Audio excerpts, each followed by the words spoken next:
abra, por favor, em Efésios, capítulo de número 6. Efésios 6, versículo 14 apenas, que nós vamos compartilhar nesse tempo, e nós vamos falar um pouco de algo que Deus colocou no nosso coração.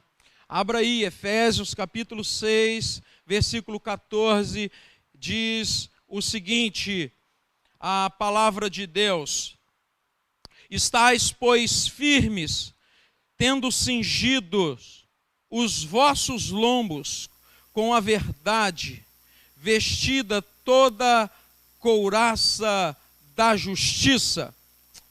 Aleluia! Então, estais, pois, firmes, tendo cingidos os vossos lombos com a verdade e vestida a couraça da justiça. Aleluia! Meus irmãos, o que eu quero compartilhar com você nessa celebração hoje à noite é algo que é muito importante para a igreja de Deus, ou para a vida de todas aquelas pessoas que acreditam na palavra de Deus, ou que hoje essa palavra vai produzir fé em ti. Qualquer pessoa que estiver nos ouvindo hoje à noite, o que nós vamos compartilhar é algo muito importante para nós, através desse versículo. É muito importante que todos nós possamos falar de coisas boas e de coisas que trazem para a nossa vida a verdade, trazem para a nossa vida a libertação. E a palavra de Deus, ela é assim, ela sempre traz verdade, ela sempre traz libertação. E nesse momento em que nós ouvimos falar aqui, nesse versículo, sobre a couraça da justiça, essa é uma arma muito poderosa para o justo. Essa é uma arma muito poderosa para aqueles que querem agir e andar em justiça. E o texto, versículo 14 de Efésios, capítulo 6, o versículo 14, ele fala de cingir os lombos com a verdade. Então, meus irmãos, essa é uma noite de verdade para a sua vida, amém? É uma noite de verdade para nós, é uma noite de revestimento com a verdade, e que você possa hoje entender isso e trazer para a sua vida essa roupa, essa vestimenta da verdade, porque a palavra de Deus diz que a verdade liberta.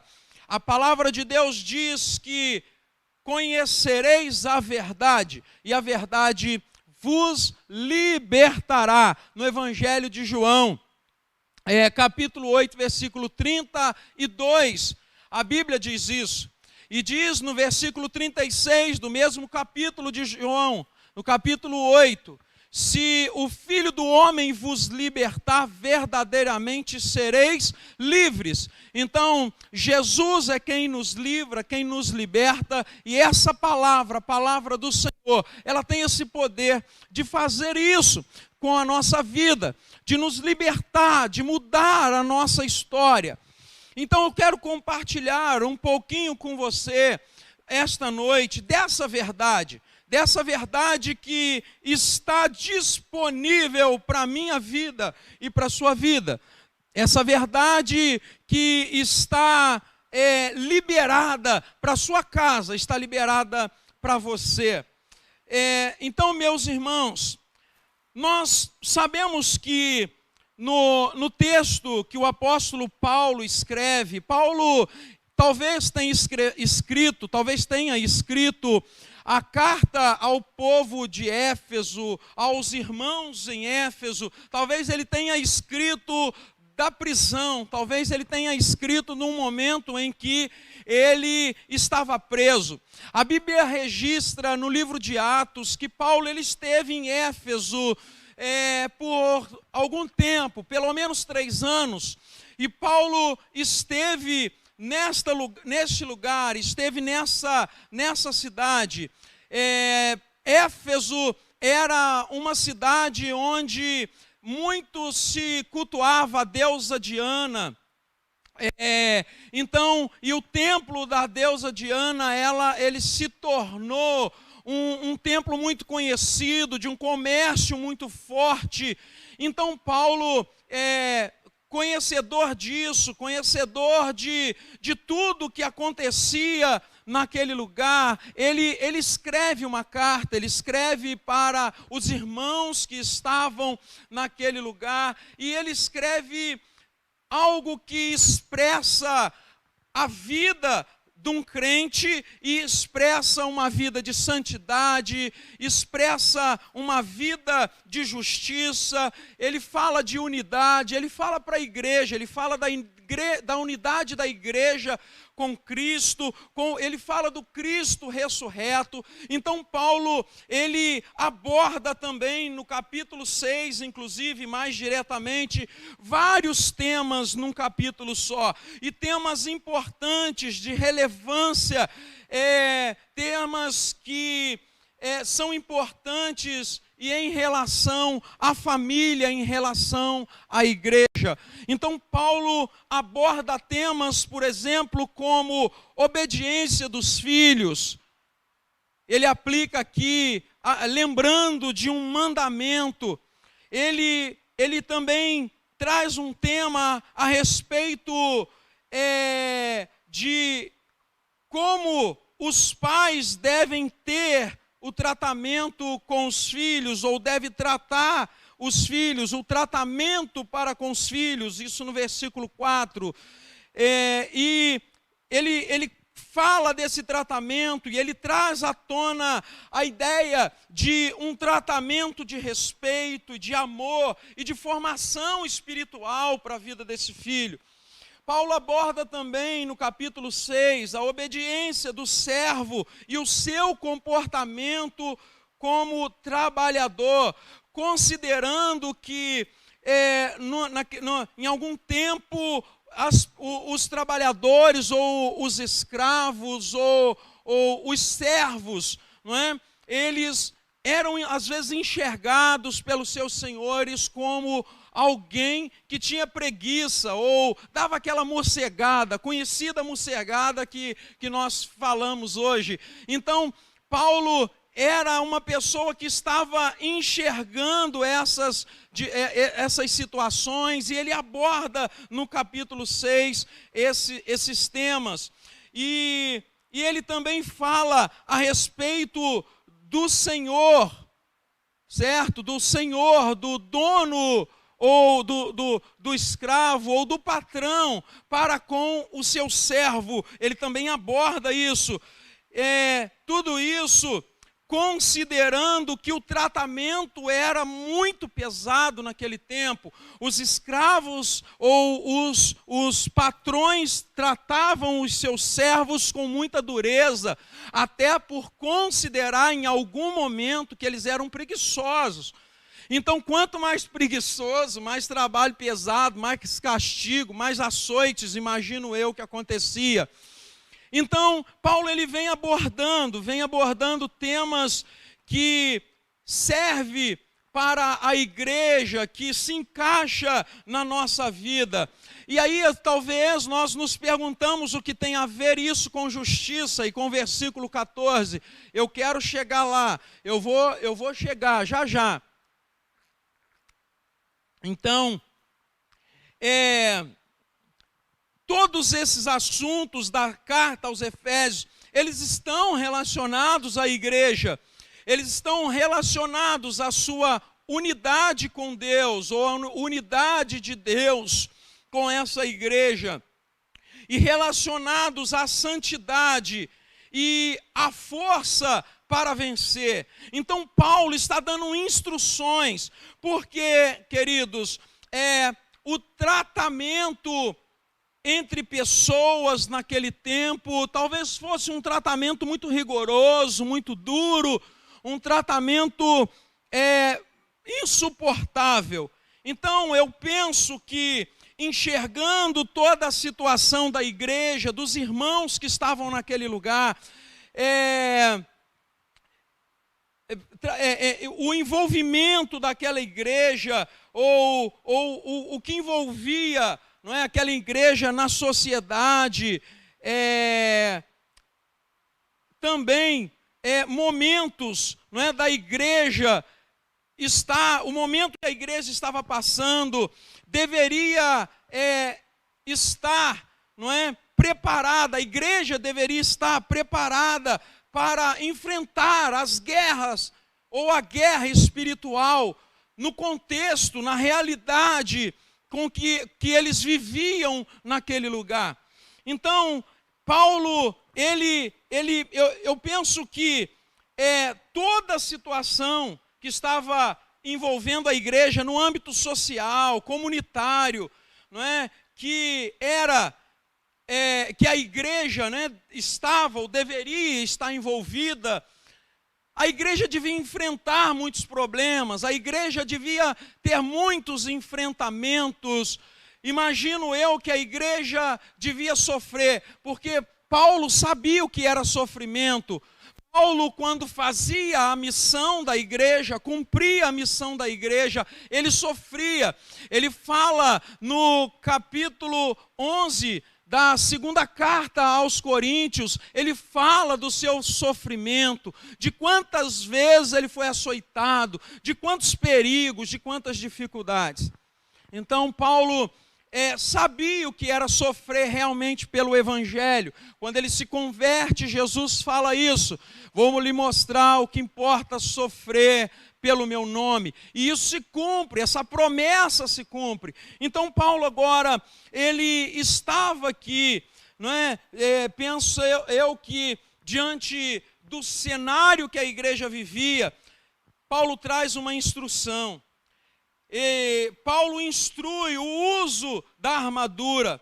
Era uma ideia, talvez do Antigo Testamento, quando se pensava, quando os guerreiros eram bem munidos de suas armas, e armas poderosas, e vestimentas poderosas, armaduras poderosas para enfrentar a guerra. E era também uma visão, como se fosse uma visão física dos soldados romanos, de como se vestia um soldado romano. E com essa visão, era que talvez o apóstolo relaciona os equipamentos fornecidos por Deus ao seu exército de crentes para enfrentar as lutas espirituais. Olha, queridos, Paulo estava falando de armaduras que munem uma pessoa e preparam uma pessoa para um enfrentamento espiritual, para que você possa enfrentar algo espiritual ou uma guerra espiritual. Você precisa estar bem armado, bem munido e bem vestido com as armaduras de Deus e com as armas de Deus. Então Paulo, ele traz aqui a seleção dessas armas, e entre as armas poderosas de Deus está uma arma muito importante para a sua vida, que eu quero começar agora a falar sobre ela, que é a couraça da justiça. E o que é isso para nós?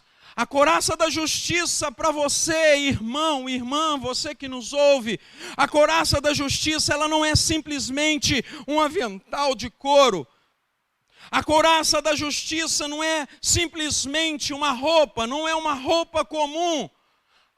A couraça da justiça, ela é o seu caráter, ela é a sua santidade. A couraça da justiça está relacionada à sua vida. Ela é uma vestidura que prepara você para a vida, para o estilo de vida, para andar em novidade de vida. Então, quando Paulo está dando essa armadura aqui, disponibilizando essa armadura, ele está dizendo que a sua vida, você, o seu interior, o seu caráter precisa estar revestido de santidade, de justiça. E Paulo, quando ele fala, ele inicia o capítulo 6, quando ele inicia no versículo 10, falando das armaduras, ele vem falando, dando ali aquelas palavras ou aqueles temas para filhos, para pais, para servos e para Senhor. E quando ele termina, ele inicia o versículo, quando ele termina o versículo 10 e inicia o versículo, quando ele termina o versículo 9, inicia o versículo 10, ele inicia assim: no demais, ele estava se referindo às demais classes de pessoas, e também ele podia estar se referindo, dizendo o seguinte: além disso, ou seja, quando Paulo estava dando uma palavra, uma doutrina para essas pessoas de como eles deveriam se comportar, ao acabar de aplicar esse ensinamento, ele diz, além disso, e ele aplica as armaduras de Deus. Ele manda, e ele começa dizendo assim: aos demais irmãos meus, fortalecei-vos no Senhor. Então ele diz, o restante dos irmãos, ou além disso, eu também estou dizendo, meus irmãos, fortalecei-vos no Senhor e na força do seu poder. Amados, penso eu que tudo que Paulo está falando em relação às armaduras de Deus está relacionado àquilo que ele estava falando, para você conseguir ser essa pessoa mais justa, mais obediente, essa pessoa mais reta, você precisa estar revestido de Deus. Só obedece quem é revestido de Deus, ou com as armaduras de Deus. Só trata bem quem é revestido com as armaduras de Deus. Só trabalha bem quem é revestido com as armaduras de Deus. E só é bom, Senhor, quem está revestido da armadura de Deus. Então Paulo estava dizendo que essas pessoas deviam ter agora a armadura de Deus. Você precisa ter a armadura de Deus. E se tem uma armadura que está muito mais relacionada ainda a nós, ao nosso interior e ao nosso estilo de vida, é a couraça da justiça. Justiça quer dizer de kaiosine. Me perdoe a pronúncia, mas é por aí. Mais interior do que exterior. E essa armadura, ela te faz vencer tanto a guerra interior quanto a exterior. E se você quiser vencer o ambiente externo, você precisa vencer o ambiente interno primeiro. Para vivenciar vitória externa, você precisa primeiro vivenciar vitória interna. Algo que está dentro. Você precisa vencer esse leão faminto que talvez esteja dentro de você. Você precisa vencer esse homem injusto que talvez esteja dentro de você. Você precisa viver essa pessoa sem caráter que esteja dentro de você. Talvez você precisa vencer essa pessoa que não tem equidade que está dentro de você. Tendo vencido isso, revestido da couraça da justiça, você passa a ser um homem com equidade, uma pessoa com equidade, ou seja, uma pessoa justa, uma pessoa reta, que julga com justiça, que julga com retidão. Suas armas espirituais, elas estão relacionadas ao seu caráter, ao seu estilo de vida. Portanto, eu quero finalizar dizendo ou fazendo algumas perguntas. Como você tem se comportado como filho? Como você tem se comportado como filho? Como você tem corrigido como pai? Como você tem sido como servo, como trabalhador? E como você tem sido como senhor ou como patrão? Quando nós olhamos para as armaduras de Deus, nós achamos que ela só faz sentido quando eu pego essa roupagem, essa armadura, coloco sobre mim e tomo posse dela, e eu acho que isso é apenas uma proteção externa para viver uma guerra ou para vencer uma guerra. Mas as armaduras de Deus, ela não é somente uma armadura para visibilidade ou para proteção externa. Ela é uma armadura que precisa estar por dentro, ela está relacionada ao seu interior. A armadura de Deus está relacionada ao que está à sua mente. A armadura de Deus está relacionada ao que está no teu coração. A armadura de Deus está relacionada ao teu caráter. E a armadura de Deus está relacionada à sua santidade.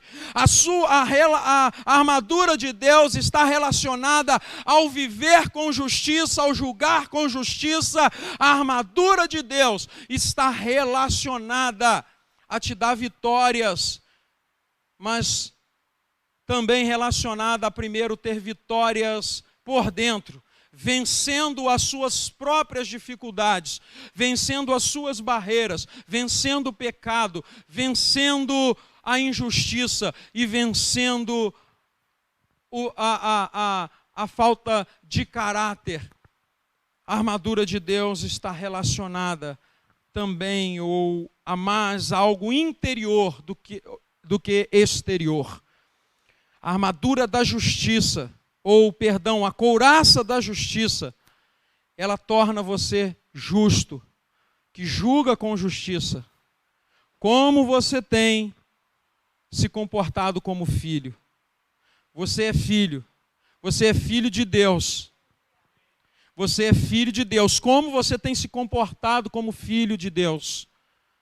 Tem surtido efeito a armadura ou a couraça da justiça para mudar você como filho de Deus? Tem surtido efeito a couraça da justiça para tornar você um filho do seu pai e da sua mãe físico, do pai físico, filho do pai do seu progenitor, da sua progenitora, na verdade? A couraça da justiça tem tornado você uma pessoa melhor como pai? Como você tem se comportado como pai? A couraça da justiça tem surtido efeito dentro de você para te fazer um pai mais justo, que julga com amor, que repreende com amor, que corrige com amor, que ensina no caminho, que ensina a verdade. E como você tem se comportado no trabalho? A couraça da justiça tem feito de você um trabalhador mais justo, ou você continua sendo um trabalhador comum, tanto faz como tanto fez, que enrola o patrão, enrola o encarregado, enrola todo mundo à volta? Nós crentes precisamos ter a couraça da justiça, que vai fazer de nós um trabalhador sem preguiça. E como você tem agido também como senhor, como líder, como patrão? Tem sido justo ou tem sido injusto? Fica aqui essa palavra. Você não precisa lutar com pessoas. Você precisa lutar contra você mesmo e vencer essas guerras. Que Deus abençoe sua vida e que essa palavra entre no nosso coração.